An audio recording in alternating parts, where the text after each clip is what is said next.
Hello and welcome back to Legacy of Leaders. I'm your host, Whitney Mincey, and I'm joined today by two very interesting gentlemen. And I am excited to talk to you guys on the topic of leadership. So we have with us today Mr. Chuck Coker from LifeThrive and Mr. Jack Sears from JLS Advisors. Thank you so much for being here today. Great, thank you, Whitney. So you are both leaders within your industry with lots of knowledge and experience, and so we want to talk to you about leadership specifically to get your perspective on, first of all, what are the qualities of a good leader? A good leader is someone who understands and is very self-aware. And when I mean self-aware, I mean how other people perceive us. When they understand that, then they have the capacity to use their strengths positively rather than rely too much on inspiration or task orientation. So it requires a balance with the individual. And once they grasp that, then they can regulate themselves to the people that they're working with and leading. So a little bit of strategy has Exactly, to be a involved. lot of strategy. Yeah. Jack, what are your thoughts? Yeah, I totally agree, Chuck. I think that's a great quality in leadership. And I always go back to what my definition of leadership really is. You know, to me, it's an art. It's an art of taking someone or some organization to a place they've never been before. And to do that, you have to have a relationship, positive culture, mentoring, and just being in the game with people and not sitting in the ivory tower. I love that you mentioned culture. I think that is so important, especially now as culture is a part of a lot of conversations and companies want employees that are a good culture fit, but then you need leaders that are good culture fits as well. So I think that's a great point to make.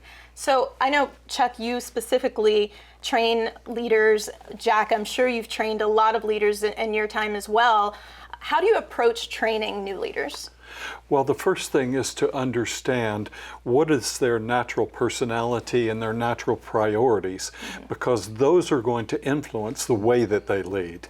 And without that foundation, you can't guide and direct them into using their strengths properly, because what they will often do is just default to the things that they know and that they feel comfortable with, when there may be hidden qualities within the individual that we can actually bring out and focus so that they can take that next step and move ahead. And so, Jack, as the former head of the Boy Scouts, I'm sure you had to train up quite a few people under you there. What about you? Yeah, I always begin my first session with a new manager or a leader with a very fundamental question. I said, have you decided what you want to be when you grow up? I like that. And from that one single question, a conversation, a relationship will develop so that I can meet them where they're at and then work with them to help them get there. But it's got to come from within. Yes, So, for sure. What about the people that don't know what they want to be when they grow up? Ooh, that's a real challenge, right? Yeah. So I think in that particular case, then you have to do a deeper dive into what are they really wanting to do with themselves. Are they in the right place? Maybe this is not the work that they want to be in, and help them understand where they need to be so that they can thrive. I like the name of your company, Chuck, Thrive, right? Because leaders thrive if they want to be effective and successful. Indeed. Yeah. So what advice would you give to someone who is not in leadership and wants to move into leadership? Well, I think the first thing is that self-analysis aspect, that self-awareness that we talked about, because I have trained many people that in the process they learned that they had skill sets that they were literally told by either their parents or their friends that they couldn't do something, when in fact they had the natural skills and abilities to do that.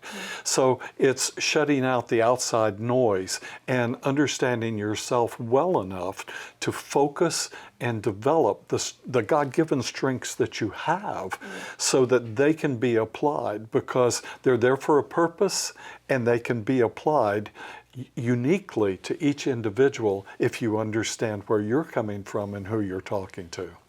Well, thank you so much for sharing that, and I appreciate you both being here today. If you want to learn more about Jack or Chuck and their respective businesses, visit iwantabuzz.com. We'll see you next time on Legacy of Leaders.